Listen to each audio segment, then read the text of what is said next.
Hello everyone, this is the bi-weekly libhal meeting. Today is February 17th, 2026. Let's get started. All right, so for the agenda, there's a couple of really interesting things this week, this bi-week. So first we have the libhal-arm-mcu semi-host as the default. I'm going to talk a little bit about what semi-hosting is. I think I've talked about this before, but I'm going to talk about it again and then explain what it means for semi-hosting to be the default for libhal-arm-mcu.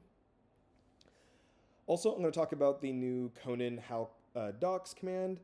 This is a command you can use to generate docs for any of the libhal projects. You could also do it with any of your own projects as well. We'll talk about it later, but basically it's a way to build docs using doxygen, Sphinx, and breathe, and a couple other things. Also, I'm going to talk about the new API docs front page. We didn't have this for the longest time. And now we actually have it. You'll see what I mean when we check it out. But yeah, it'll allow us to easily search through all the libraries and then look at their docs and look at what version we want of them. Next, I'm going to talk about a lot of aspects of strong pointer. I spent some time the last couple of weeks basically working on strong pointers, basically making it into the model repo that I want all the other repos to kind of follow. I do this every so often. I did this with libhal v4. And now I'm doing that with v5 and strong pointer is that. I want it to exemplify all the things that I think are going to be really necessary for our code base to work really well. One of those things being pre-commit checks. I am so happy that these things exist, and I'm so happy that I worked on NP units because then I learned about them from him because he made me have to use it for his library or for his repo. And yeah, that's what we're going to be using that for all of libhal. I'm also be going over libhal-cmake-util v5. Some really cool stuff that I added into this just to make things more conformant and consistent with CMake in general, Conan, and what we need for libhal. Then finally, I'll be going over some like vscode integration with clangd and where I see that going into the future. Oh yeah, and this is supposed to be soft and hard flow ABIs. I'm missing the hard part here, but basically this is the soft and hard flow ABI performance on the Raspberry Pi Pico, the Pico 2 actually. There's some really interesting things that we found from one of our contributors, Shin, when he was doing work on some really interesting brushless motor stuff. I'm just going to skip over this actually. These are the same issues from last week. You can look at the previous video for that. One thing that I am also planning to post around is just needing help when it comes to upgrading the other repos. But I still need to get a list of things that need to happen for each repo to be upgraded. Alrighty, let's get started with this. Semi-host by default. So libhal-arm-mcu will now build with semi-host enabled by default when you use GCC. Before, the only compiler that if you built ARM-MCU with that would have semi-host enabled by default would have been LLVM. Let me explain. So first, what is semi-hosting? Semi-hosting is a debugging mechanism that allows your code to run code running on an embedded ARM-MCU to communicate with a host development environment. For tasks like printing, reading and writing files, or performing some sort of I/O. So normally when you call PyOCD, you see a bunch of stuff like, info, board, target, blah, DAP, something, yada, yada, yada. When you enable semi-hosting and then also say semi-host console type true, or console type true, what you're doing is saying, hey, when you print using printf, don't print to some random standard out. What I want you to do is actually print to me. So here you can see starting semi-host application, and you can see hello world. I actually created an entire new demo just to demonstrate this, so you can build it.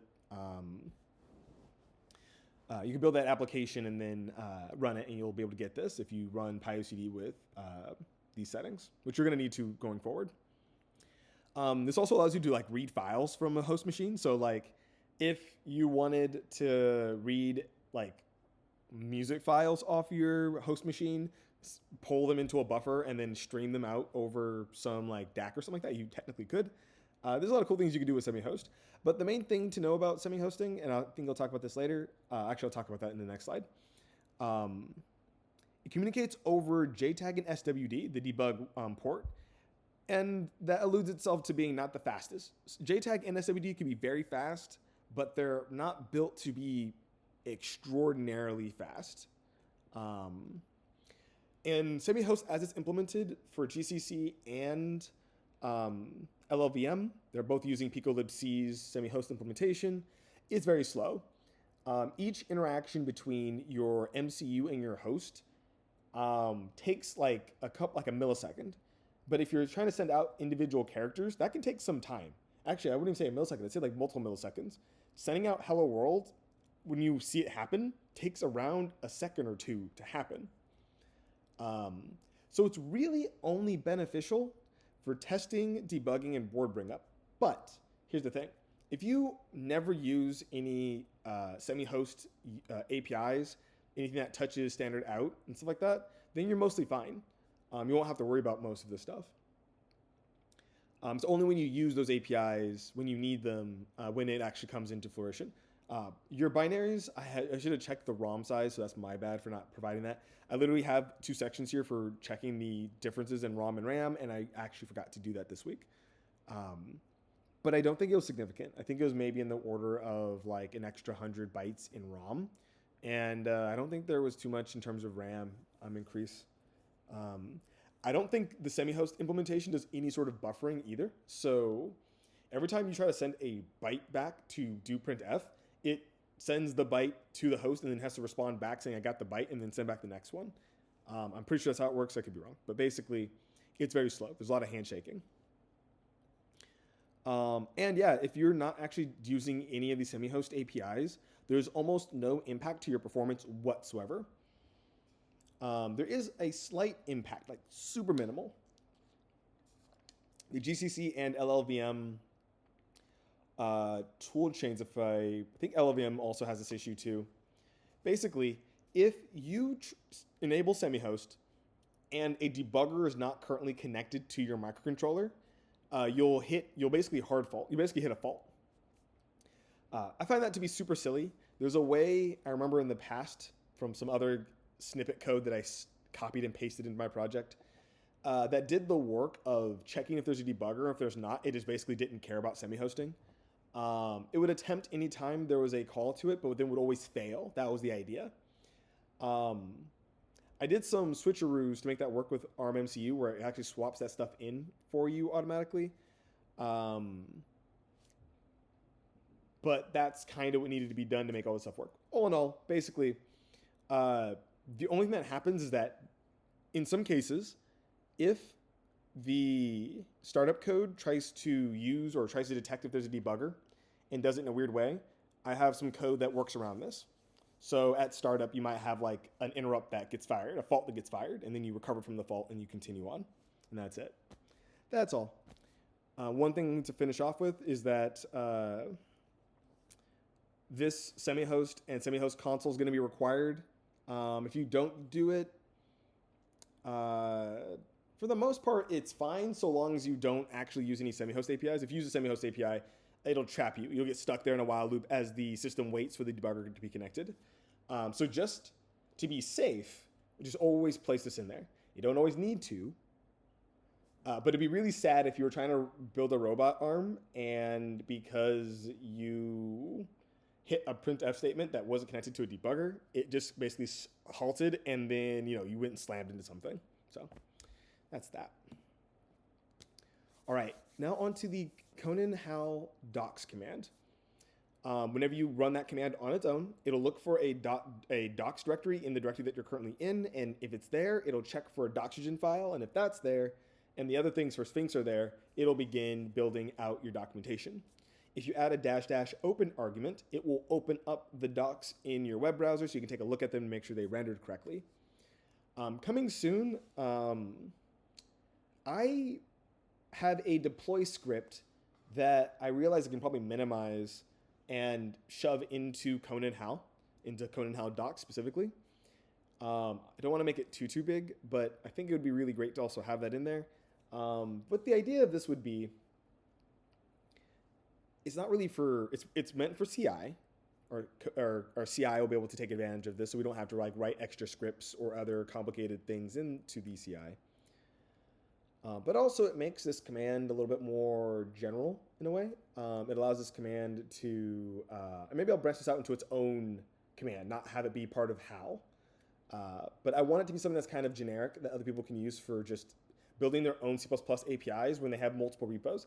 I suspect, my hope for libhal is that people are going to utilize libhal to build a lot of other projects, a lot of other libraries. And if that happens, and they want to aggregate all of their APIs in a specific way, I want them to be able to do so. Or they can just make their own, have each repo be its own API doc page, and then you just go from there. I'm cool with either one, but I think having a deploy script in general is a good idea. And yeah, if you want to take advantage of this, run conan update, which will pull the latest conan update. This should be conan hal update. So my apologies, that should be changed. But yeah, it should be conan hal update, and that'll pull the latest libhal conan config files.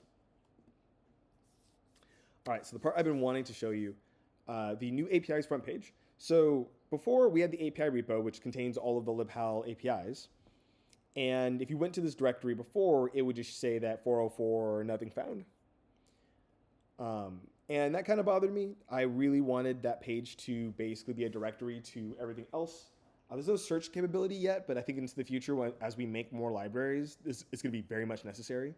But we can roll out that functionality when we find that it's necessary. Let me show you. So let me click on this. And from here, we can see that we have async context, libhal-util, strong pointer, libhal-arm-mcu, and so forth. I just want to remind people that if you are working with, let's go back out from here. If you're working with libhal v4 and you're working with strong pointer libraries exist within this library. I pulled that out for v5 into this strong pointer library here, just so it could be more generally used by anyone if other people find it useful. But otherwise, if you're looking at the v5 stuff and you're looking at the stuff that's kind of coming out, you can look at async context, you can look at strong pointer. I can check out async context real quick. You can see all the different APIs that are available. Click on this here. And yeah, you can see all the generated docs, some of the notes here. There isn't too much in this, I don't believe, besides just explaining what things are supposed to be. Over here in strong pointer land, I added a few kind of usage examples to kind of show how to do some things. Yeah, there's a bunch of stuff here. Yeah, so we have docs. And the cool thing is that not only do you have the versions over here, but you also have them over here. So if you want to go to a specific version of the docs, you can. And every time we make a new release, if the docs are set up in that repo, it'll automatically send out a PR to the API repo, and it'll attach its version of the docs in there. And basically, this will continue to stack and stack and stack until eventually we commit that change. The only reason why I don't just have it automatically commit is just because I want to make sure that the PR or that the updates are approved by people, just in the event that there's a PR that wants to delete a whole bunch of stuff. And if we let that fall straight through, then we might get a whole bunch of deleted stuff. We can always roll that back, but yeah, I always get a little finicky about automation when you give it too much control. Until we've gotten really comfortable with it. Let's just roll back a bit. ARM-mcu also has quite a few versions. I will say though, I have added a lot of things to this recently. You can see we have libhal-arm Cortex-M. We have, I should remove the libhals here. It should just be Cortex-M, LPC40, STM. The extra libhal is not useful. Everything here is libhal. But yeah, we have sections for the different libraries and APIs that we have available, like the clock APIs for the STM32F411, and then the generic APIs. So it's coming together, but you might find some bugs in here. Maybe something doesn't render correctly. I know I found one before, but it's somewhere in here. Yeah, that's the new API docs. This is kind of what it looks like too, so you get an idea of what it's like. I will say it requires actual manual effort to make the docs for everything and to make it look like the way that it is. So that's just a thing. Let's get back to the presentation. So here you can see we have some updated docs. Here are the docs for libhal. I was able to split up things, so we now have the hardware interfaces, we have the containers, and the constants. It was confusing for myself actually to read through the set of classes and not see them well separated. So here you can see like accelerometer, analog, yada yada yada, all the other things, and then in here we have like things like strong pointer, allocated buffer, those kind of things. Which again, in V5 we removed strong pointer. It's its own thing. I also want to give a big shout out to Madeline Schneider for helping out and making this happen.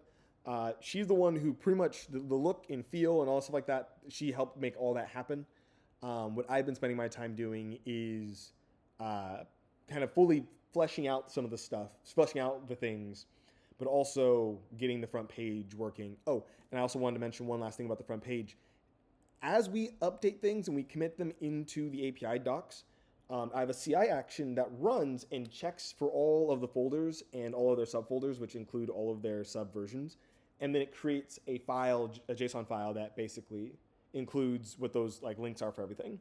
And then anytime you refresh the page and it pulls in that file, it'll update all these things.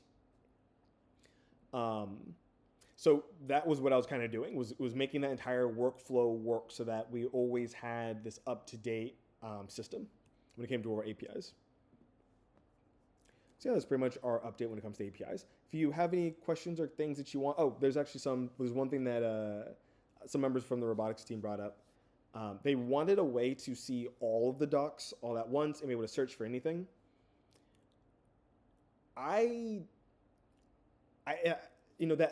That sounds probably on the face of it like a very simple thing to ask, and I think that makes a lot of sense.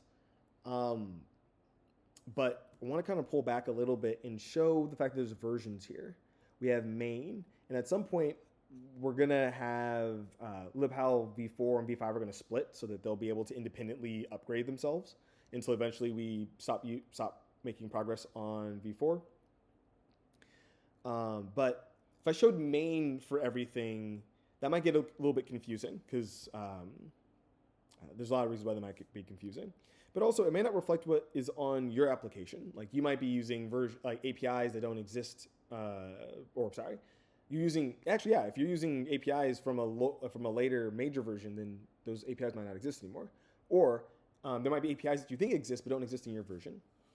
I think the way that we solve that problem is by having a way to look at your projects and then decode your dependencies and then give you the links to all of those APIs, and then somehow having a way to fuse all those into one big documentation thing. I think that'd be a cool project, but that's, I think, the solution to that. So yeah, there's a lot of complication and complexity when it comes to documentation building, and I think I just want to say that I think Madeline understood that assignment, understood that it had to be complex, and that's why we got what we had, and I think it worked out really well. All right, moving forward. Libhal-cmake-util v5. So version 4 had some substantial design issues. I had watched a video from CPPCon about doing modern CMake. I know the guy, he works at Bloomberg. I think it was a pretty good video, although it did make me somewhat concerned about CMake in general. But I realized that there were a lot of things that I was doing that just were degenerate ways to make something work, and I needed to find a better way. I'm going to explain some of the problems with v4. It injects CMake files via the user toolchain configuration, which means that any app that wants a part of libhal-cmake will get all of it. So if you just add the requirement to your library, it automatically injects all of these files into your CMake. And I also set a whole bunch of global variables as well. So I'm basically polluting your entire CMake at that point. I'm also creating a lot of other targets and things like that on your behalf to some degree. So that can also get in the way. And then whenever there was a bug, it always required us going back to investigate libhal-cmake itself to see what it's doing. I know Madeline has done that. I know I've had to do that with other students as well as Milo. I've had to do this multiple times. I had to do that for myself in the past. And then I realized that there's something wrong there. If I feel like it's very common for me to have to go back to libhal-cmake-util to figure out why something's wrong with the CMake project that I'm working on just now. The previous APIs were too monolithic, making them unsuitable for anything but the monolithic use case and strictly that monolithic use case. So when I was doing demos for like libhal-arm-mcu or some other project, I had an idea of what I wanted. I had the inputs I needed. I let it run. Everything was fine. The moment I needed something a little bit different, like to change some linker flags or something like that, I had to go back and either update libhal-cmake-util or I had to do some kind of what seemed like jank magic. The methods used here the methods that I've been using for V4 basically go against all of the CMake best practices, like injecting all your APIs into everyone's dependencies, whether or not they really want them or all of them. So with V5, I've taken the path of what CMake library should be, and I've broken up everything into discrete blocks that you can reuse in different places. So I'm going to click on this so we can go take a look at it. So yes, this is CMake, libhal-cmake-util. So after you include this tool requirements, it's a tool requires, it's not an actual requirement because it's not something that you need to link into your project. It's just a tool that you need. You create your project, you find the libhal-cmake-util package, which will be automatically available to you once you use this. Then you call libhal project init. This will set up a couple of things, including clangd. I might add in some abilities to disable that if that's something that people want. If you want to make a library, there's a libhal add library. All it really does is it basically makes it easier for you to just specify your sources, your modules, without having to do the more long-winded target sources. Target sources is actually not that long-winded, but this also sets flags for your target and does things like that. But also one thing about this is that in CMake, when you create an object or something like that, like an application or a library, you get this target. We're following the same practice of if you're saying something adds something, this becomes your target. So you can do other CMake things to it. Here you're applying something to a target like compile time options. And actually I just realized this creates the library, but this actually adds the options for you, the standardized options. This is to install the library, and then we have some tests. So this is how you go about doing things. But the cool thing about this is that you can remove parts of this and it still all work, whereas before it was an all or nothing. Here's the demos, all of it. It's doing everything for you. And then all of the APIs are documented here, add test, add executable. Build apps is probably one of the more bigger factory functions that does a lot of extra work. It's basically like our old libhal demos. Yeah. Also have like libhal create hex file, create binary file, create disassembly, and all those things like that. So, and you can also disable, enable clangd if you want using the configuration. And some other examples, but not super important. You can look at it yourself if you'd like. Cool. All right, so strong pointer, the model repo. The past weeks, I, myself, Khalil, have spent the time basically trying to make strong pointer model repo for libhal. What does this mean for C++ development? I wanted to make sure that strong pointer had everything that we needed for whatever we're going to be doing when it comes to C++. That includes making sure that you're able to create docs. The migration to a better way of doing CMake was important.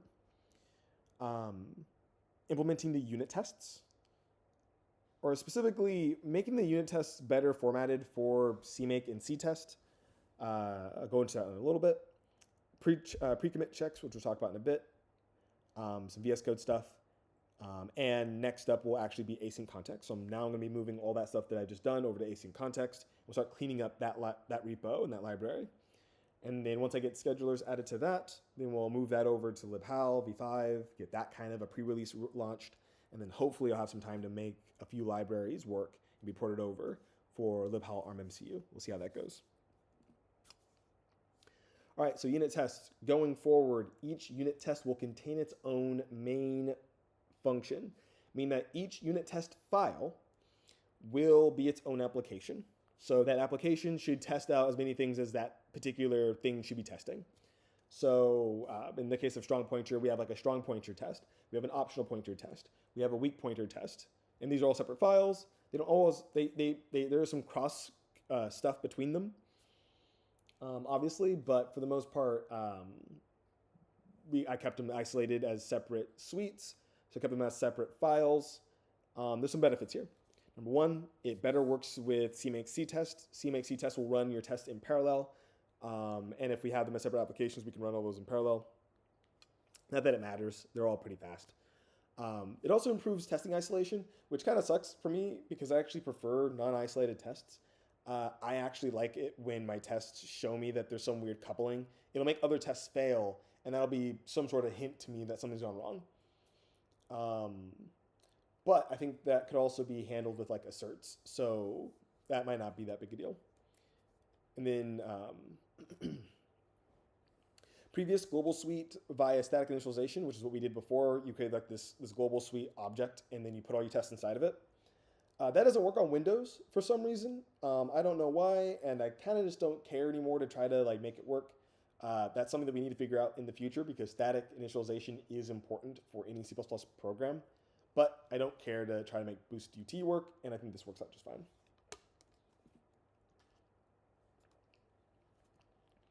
Also, my next like new favorite accessible way to do pre-commit checks is pre-commit. I really appreciate this library. So prior to pre-commit,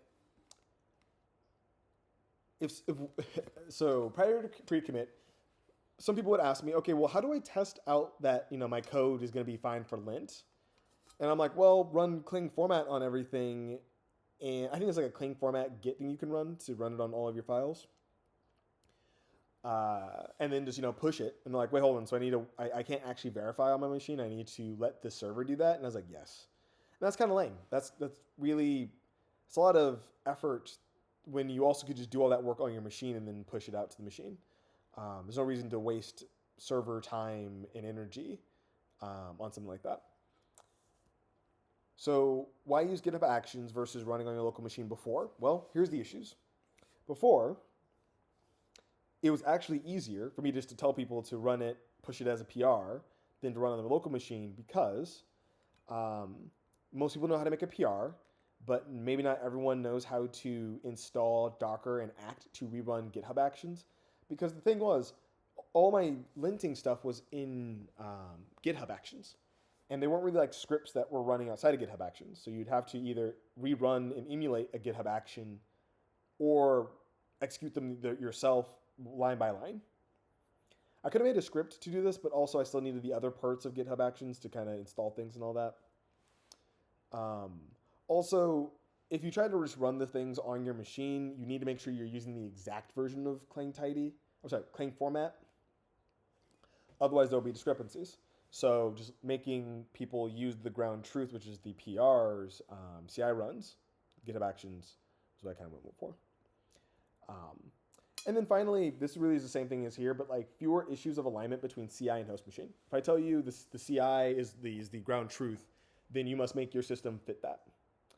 But the cool thing with pre-commit checks is that it's a cross-platform package manager, meaning that it will know how to download Clang format 17, 18, 21, whatever one that you want to use for your platform, for your operating system, and then apply it through the checks. And it can also like apply the checks themselves, so you can just get past the whole format issue.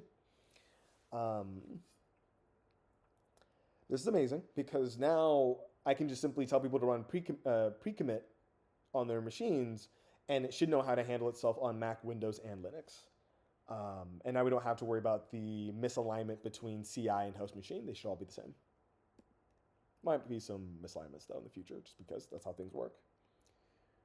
All right, so here's just some settings. I created a file called compile commands clangd resolver. What it does is we swap out the clangd path with this Python script.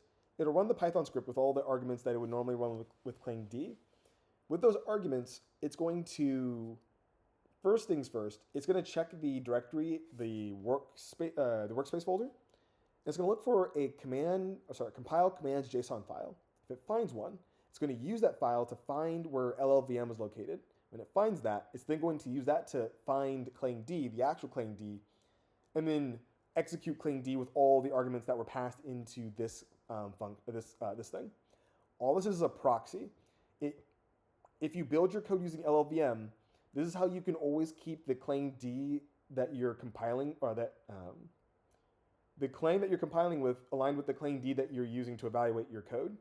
The reason why is that modules currently need this for LLVM to work, so you need to make sure that they're equal to each other. Otherwise, you'll get like errors.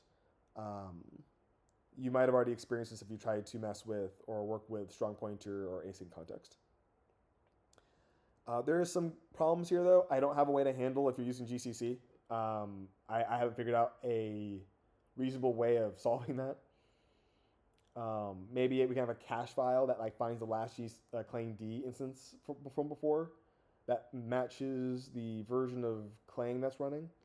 I don't know. But also, I just really enjoyed the fact that I didn't really utilize the settings.json file for .vscode folders.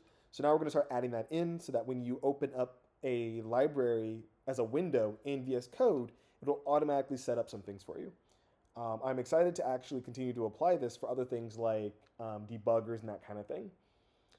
I know there are some people, I have a person who's currently assigned to investigating how to make VS Code integration with debuggers easier. And if we get that working, then people will probably demand that for other IDEs, and we can do that for them too. But for now, we use VS Code, and I think it'd be, once we get that figured out, we can start adding all those things together on all of our VS Code setting files, and then have like a pretty nice custom setup for working with libhal. All right, we're nearly done. It's been a bit, not too long of a meeting, but a little longer. The soft and hard float ABI performance on the RP2350. When I looked at this data sheet, it said it's an ARM Cortex M33 at 150 megahertz. This is on the ARM side, not using the RISC-V core. And Shin did some numbers. I believe he was running his loop for BLDC motor control stuff. And he wanted to know how to really get the performance as fast as possible. And he was a bit concerned about soft floating point performance. So he needed to check. And I was like, fantastic, let's do it. So he went, I should told him to go and do it. He went and did it. And I'm actually we were both pretty surprised by the results. Hard floating point for doing all the math that he has to do. And I think there's actually some pretty intense amount of math that has to happen there. The amount of time is 5.5 microseconds. Actually, I'll need to ask him what math he's actually doing here, because I don't even know if this is like the full math he needs to be doing, or if this is like some simulation of what he might have to do. Anyway, for whatever he was benchmarking with floating point arithmetic, the soft floating point library was only 34, making sure, on average, 34.26 microseconds in terms of time, meaning that it's only 6.2 times slower. That might seem a little extreme, and in certain cases, like for his application, Shin's application, probably you want to be in this regime. You want to be here. You want to get as much of this as you can. But in a lot of other cases where you might have like a weaker chip that you want to do floating point math on, but it doesn't need to do anything that fast or that important, this is still very fast. You can still do a lot of operations and a lot of work with your math operations being 6.2 times slower. That was something that I thought was kind of nice to see. It's one of those things that I think continues to confirm my feeling about floating point numbers on embedded systems. In terms of performance, I know there's other general issues with floating point numbers, just when it comes to doing math with them, and they're complex and things that can go really wrong with them. But in terms of performance, I think that most floating point arithmetic implementations, usually they're handwritten in assembly, are really well optimized. And this is another example that tells me that they are well optimized, at least for this core and for what it's doing, to the point where, like, unless I really need really tight loops, or I need like 100 kilohertz or like really high frequency loops. I don't need that. Soft floating point I think is going to be great. So yeah, that's pretty much it. Talk to you guys next week.